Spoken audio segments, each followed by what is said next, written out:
नमस्कार सगळ्यांना। तर आज आहे बैलपोळा आणि हा सण शेतकरी आणि बैलांना कृतज्ञता दाखवण्यासाठी केला जातो।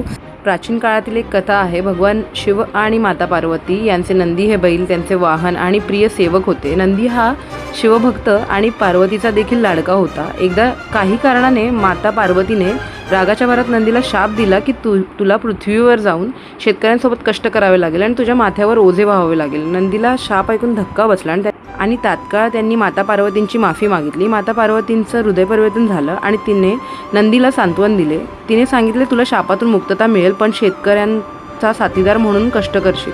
मात्र वर्षातून एकदा शेतकरी तुझी पूजा करतील आणि तुझा सन्मान करतील। त्या दिवशी तुला विश्रांतीही मिळेल आणि सन्मानही केला जाईल।